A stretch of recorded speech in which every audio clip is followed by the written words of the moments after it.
সরকারি প্রাইমারি স্কুলের সাদাসিধে শিক্ষকই এখন জাতীয় সংসদ সদস্য।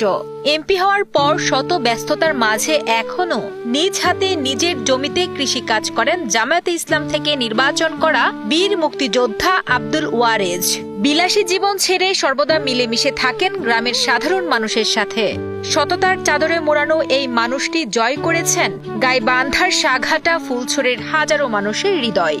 এই প্রাইমারি শিক্ষক থেকে একজন সংসদ সদস্য বাংলাদেশে হয়েছে কিনা আমার জানা নেই। না, বিলাসিতা আমি মোটেই পছন্দ করি।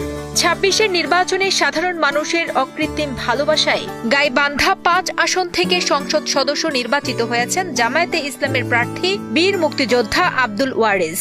সাঘাটার দহিচড়া সরকারি প্রাথমিক বিদ্যালয়ের সেই প্রিয় শিক্ষক আজ গণমানুষের বলিষ্ঠ কণ্ঠস্বর। ১৯৮৯ সাল থেকে রাজনীতির সঙ্গে জড়িত এই সাদামাটা মানুষটি উঠে এসেছেন তৃণমূল থেকে।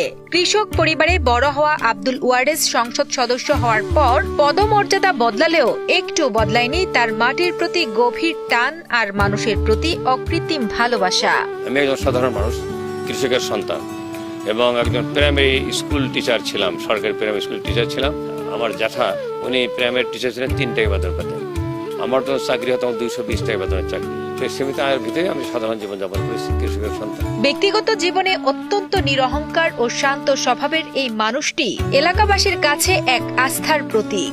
সাঘাটা ফুলছড়ির খেটে খাওয়া মানুষের সাথে তার নিবিড় সম্পর্ক আর অমায়িক ব্যবহার তাকে করে তুলেছে অনন্য। স্থানীয়দের কাছে তিনি এক সাদা মনের মানুষ, যার মাঝে নেই কোনো আভিজাত্যের দম্ভ। কেবল বাইরের মানুষই নয়, পরিবারের সদস্যদের কাছেও তিনি এক পরম নির্ভরতার নাম। না, উনি তো খুব ভালো মানুষ, ওনার কোনো রাগ নাই, কোনোদিন রাগ করেন না কার সাথেই না, গরিব ধনী কার সাথে, ছেলে মেয়ের সাথে না কোনো রাগ, আমার সাথে কোনো রাগ করেন। তিনি সংসদ সদস্য হয়েছেন, উনি আমার বাবা বীর মুক্তিযোদ্ধা আব্দুল ওয়ারেজ। বাবা সবসময় সৎ পরামর্শ দিতে, ভালো ওনার কীভাবে সাধারণ মানুষের ভালোভাবে থাকা যায়, সৎভাবে থাকা যায়, সবার ভালো যেন হয়, এরকম কোনো অন্যায় কাজ আমাদেরকে কখনোই করতে দেয়নি, কোনো প্রশ্রয় দিয়ে আমরা কখনো করিও না, এবং সেই শিক্ষাও আমাদের দেয়নি। আমি প্রায় এমপি সাহেবের সাথে ১৯৯০ সাল থেকে সংশ্লিষ্ট। এনার সম্বন্ধে আমি যতটুকু জানি, ইনি সচেতন এবং সাধারণ কৃষক পরিবারের ছেলে। ইনি সবসময় সৎভাবে জীবনযাপন করার জন্য চেষ্টা করছেন। সাঘাটা ফুলছড়ি অঞ্চলের শিক্ষা, কৃষি ও চরাঞ্চলের জীবনমান উন্নয়নে বড় স্বপ্ন দেখেন আব্দুল ওয়ারেজ। ক্ষমতার দাপট নয়, বরং সেবা দিয়ে মানুষের মাঝে বেঁচে থাকতে চান তিনি। আমৃত্যু গ্রামের মানুষের সুখ দুঃখে পাশে থাকার অঙ্গীকার করে এই জনপ্রতিনিধি জানান, তিনি বিলাসিতা ছেড়ে সাধারণ মানুষের মাঝেই তার শেষ জীবন কাটাতে চান।